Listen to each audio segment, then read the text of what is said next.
السلام علیکم ورحمۃ اللہ وبرکاتہ۔ آج کا میرا ٹاپک قرآن پاک کی پاکیزگی۔ دنیا کی کوئی کتاب ایسی نہیں جو غیر آسمانی ہو اور وہ دعویٰ کرے کہ مجھے کوئی پلیت ہاتھ نہ لگائے، مگر قرآن پاک ایسی پاک کتاب ہے جو دعویٰ کرتی ہے کہ میں پاکیزہ ہوں اور مجھے پلیت اور نجس ہاتھ نہ چھوئے۔ تو ارشاد ہوتا ہے لا یمسہ الا المطہرون، اس کو نہ چھوئیں مگر پاکیزہ لوگ۔ کہا کہ قرآن کو اگر چھونا ہے تو پاکیزہ لوگ ہی چھوئیں گے، جو پلید ہوں گے، نجس ہوں گے، وہ قرآن کو نہ چھوئیں گے۔ تو حکایت درج کی گئی، مختصر وقت میں آپ کو سنا دیتا ہوں۔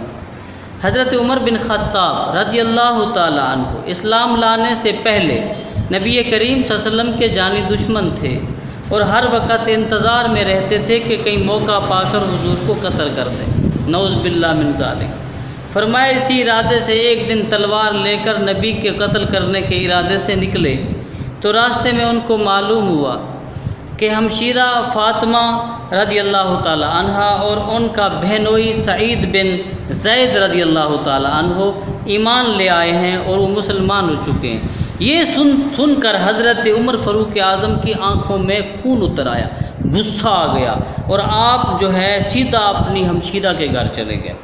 اور حضرت عمر رضی اللہ تعالی عنہ جب چلے گئے تو کہا کہ ان کا کام تمام کر دیتا ہوں۔ جب آپ بہن کے گھر پہنچے تو اس وقت حضرت خباب رضی اللہ تعالی عنہ حضرت فاطمہ اور ان کے بہنوئی حضرت سعید بن زید کو قرآن مجید پڑھنا سکھا رہے تھے۔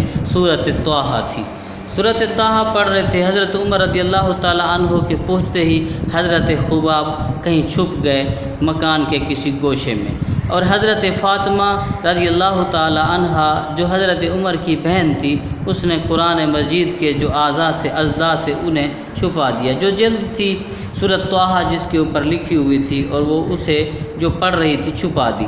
جب آپ اندر داخل ہوئے تو پوچھا تم کیا پڑھ رہی تھی؟ تو مجھے معلوم ہوا ہے کہ تم محمد رسول اللہ صلی اللہ علیہ وسلم کے اوپر ایمان لے آئی ہو۔ تو اسی غصے میں آ کر اپنے بہنوئی حضرت سعید بن زید کو رضی اللہ تعالی عنہ کو مارنے لگے، اتنا مارنے لگے کہ کہیں اسے جان سے ختم نہ کر دیتے۔ تو اسی اثناء میں حضرت فاطمہ حضرت عمر سے چمٹی، کہا ہاں ہم محمد رسول اللہ پر ایمان لے آئے ہیں، مسلمان ہو چکے ہیں دونوں، اب تیری مرضی تو جو چاہے کر لے۔ حضرت عمر رضی اللہ تعالیٰ عنہ نے جب یہ بات سنی تو یہ ایمان والے لفظ تھے، ان کے دل کے اوپر اثر ہو گیا۔ پھر کہا بہن وہ قرآن تو لا، مجھے دکھا جو تو پڑھ رہی تھی۔ حضرت فاطمہ کہنے لگی عمر اس قرآن کو پلید اور نجس ہاتھ نہیں لگا سکتے، وہ قرآن تو پاکیزہ لوگ پڑھتے ہیں، وہ قرآن تو ایمان والے لوگ پڑھتے ہیں، وہ قرآن تو مومن لوگ پڑھتے ہیں جو مسلمان ہوتے ہیں۔ تو حضرت عمر سوچنے لگے کوئی ایسی کتاب تو ہے جس کے لیے غسل کرنا پڑتا ہے، پاکیزگی اور طہارت حاصل کرنی پڑتی ہے۔ حضرت عمر نے غسل کیا، غسل کر کے پھر قرآن کو پڑھنا شروع کیا۔ جسے قرآن کو پڑھنا شروع کیا تو حضرت عمر کہنے لگے واہ کیسے الفاظ ہیں، کیسی بات ہے، کیسا قرآن ہے، یہ کیسی تعلیم ہے، یہ کیسی کتاب ہے، آسمان سے اتری ہے۔ کہا ہاں ہمارے نبی پر اللہ تعالیٰ کا قرآن اترتا ہے، آسمانوں سے اللہ اتارتا ہے، یہی تو وہ قرآن ہے جو بندے کی اندر فیض آتا ہے جس کے پڑھنے سے، یہی تو وہ قرآن ہے جس کے پڑھنے سے ایک نور آتا ہے، یہی تو وہ قرآن ہے جس کے پڑھنے سے زبان کی پاکیزگی اور دل کی پاکیزگی ہوتی ہے، صاف ستھرا ہوتا ہے۔